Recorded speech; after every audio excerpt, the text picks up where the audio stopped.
Más que, ¿Cómo le va? ¿qué Magíster dice? Miguel Escalante, bienvenido. Muchas gracias por estar acá. No, muchas gracias a ustedes por invitarnos a participar y difundir un poco esto. Nos veía bailando y lo veía cerca de la puerta, licenciado. ¿Dónde me Estos quiero, son me voy? candidatos.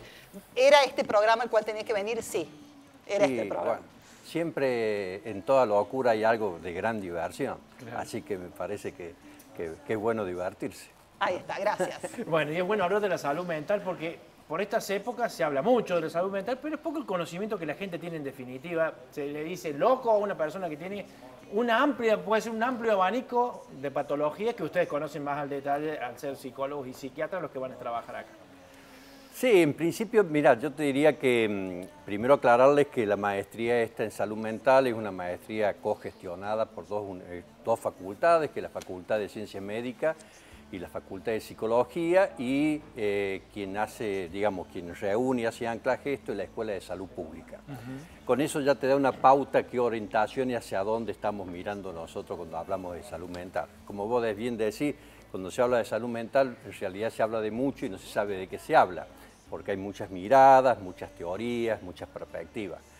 La maestría esta en particular tiene una perspectiva que está centrada en la mirada en la comunidad, es decir, está pensada en las problemáticas que tienen las comunidades más en términos epidemiológicos, más que en términos de pensar en términos clínicos, asistenciales, ¿no? Así, no quiere decir que una cosa quite la otra, para nada, al contrario, son dos necesidades diferentes y dos modelos necesarios de abordar diferentemente.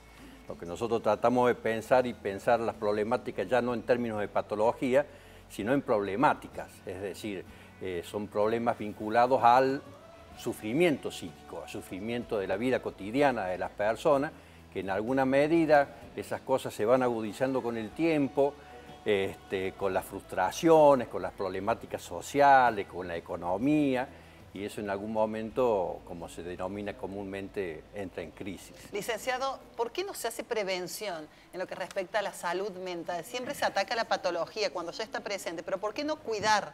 ¿Por qué no hablar de salud mental?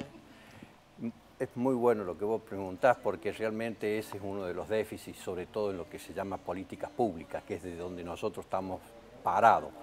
Estamos más acostumbrados a pensar en términos de enfermedad y patología y asistir directamente a eso, que en prevenir a que estas cuestiones acontezcan en determinado momento. Casualmente esta maestría lo que apunta es trabajar más en los ámbitos de lo que es la prevención y la promoción de la salud mental. Estos son dos pilares fundamentales para nosotros, porque el abordaje es pensar en esto. Vuelvo a repetir, no pensarlo caso por caso, como sería en el caso de la clínica, sino pensarlo comunitariamente, es decir, qué estrategias podemos tomar o hacer para que poblacionalmente patologías o problemáticas vinculadas, por ejemplo, a la depresión, que es un dato muy significativo. ¿Hay pueblos poblacional. deprimidos, hay empresas deprimidas, hay instituciones deprimidas? La depresión es una, digamos, más allá de ser que es una problemática que va evolucionando y va avanzando, porque los indicadores no solamente regionales, sino nacionales e internacionales van subiendo, porque tienen que ver con las cuestiones que te decía, de las frustraciones de la vida cotidiana, de los malestares de la vida cotidiana, va francamente en aumento. Se calcula que poblacionalmente hay, por decirte, entre el 5 y el 6% de estimación de población vinculada a los distintos tipos de depresión. Cuando hablamos de depresión también hablamos de un conglomerado de cosas, no es todo igual. Entonces hay distintos niveles de depresión.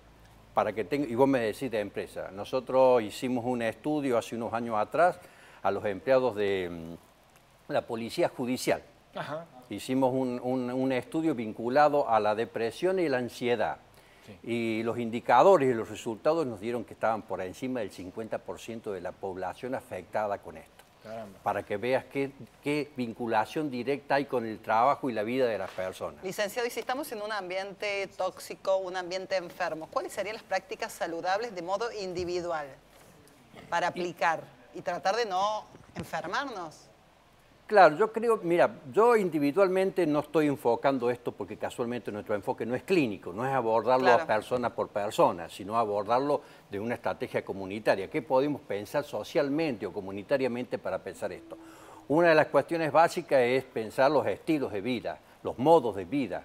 Es decir, estas cuestiones que se vinculan a esto, es decir, los modos en que nosotros establecemos las relaciones con los otros, ¿no? Es decir, estas cuestiones, cómo se habla. Por ejemplo, nosotros ahora estamos por pasado mañana, el viernes, a hacer un seminario que es casi cerrando la cuarta corte de la maestría, y que está vinculada a las problemáticas estas actuales, candentes, es decir, que están haciendo hoy ruido y que se ha planteado un diálogo, una discusión, que han irrumpido en la vida de las personas, que tiene que ver con las problemáticas vinculadas al género, la transexualidad, el aborto, la igualdad, el patriarcado, todas estas cuestiones. Entonces, ¿qué quiere decir?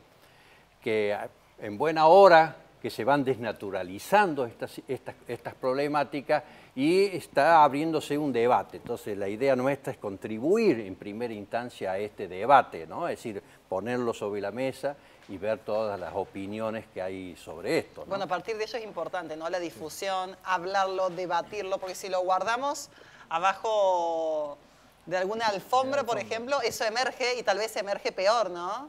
Así es, sí. Un principio básico del caso nuestro de la psicología es el habla, ¿no? Es decir, es el poder expresar los problemas. Y eso ocurre socialmente. Es decir, crear ámbitos específicos donde la gente pueda reunirse a conversar y a escucharse, eso tiene que ver específicamente con los modos de la prevención. Es decir, hacer, por ejemplo, en las situaciones muy comunes que tienen que ver con las problemáticas vinculadas a la violencia doméstica, a la violencia familiar. Es muy común, y por el estereotipo de las personas y las características culturales nuestras, es decir, entender que son problemas que están hacia adentro, que solamente tienen que estar ahí. Y si esos problemas empezamos a pensar que no solamente es nuestro, sino que es con la vecina que está en la casa del lado y con la otra, y si empezamos a juntarnos y a contarnos qué le pasa a una, qué le pasa a otra, digamos, seguramente vamos a llegar antes a que un problema acontezca y que se vaya mucho más grande de lo que es. Muy buen consejo, muy buen consejo. Eso, pocos psicólogos lo dicen así abiertamente, nos parece muy bueno. Le agradecemos muchísimo su presencia aquí, entonces los invitamos a todos en esta maestría en salud mental de la Facultad de Psicología y la Facultad de Ciencias Médicas, el seminario Género, Patriarcado, Machismo e Igualdad de Derechos, viernes 6 de abril en el auditorium de la Facultad de Psicología, acceso libre y gratuito. Muchísimas gracias. No, por favor, muchas gracias muy amable, a ustedes. Muy interesante. Lo vamos a convocar de nuevo, pues está muy bueno esto de hablar, de poner en discusión diferentes temáticas, porque el tema de lo público y lo privado siempre se pone en discusión, ¿no? Pero si hay violencia, es inherente a esa vivienda, a ese hogar, yo no me meto. Y a partir de allí, algunos errores que cometemos. Claro, sí, tenemos que ir aprendiendo de a poco. Muchísimas gracias. Vamos a leer mensajes. Tenemos muchos mensajes, gracias. Se nos ríen porque nosotros bailamos, porque no seguimos bien el ritmo, porque nos salió bien lo de la década de los 60, pero no lo de los 90. Y bueno, a lo de los 90 llegamos cansados. Sí, yo estoy cambiando el aire todavía. Y ya vamos a bailar más con Fabiola porque nos está esperando esta venezolana que hace explotar las redes. Ya está por todas partes este baile. Así es, Báilalo Oficial. Hola, me llamo Sandra Hermoso Hernán. Participo por los premios. Gracias, a Hernán, miren este mensaje, un planito corto el mensaje. A Hernán, ¿cuándo lo ponen de premio? Yo no tengo ningún problema. Si quieren, hoy lo regalamos. Claro que me dicen por acá.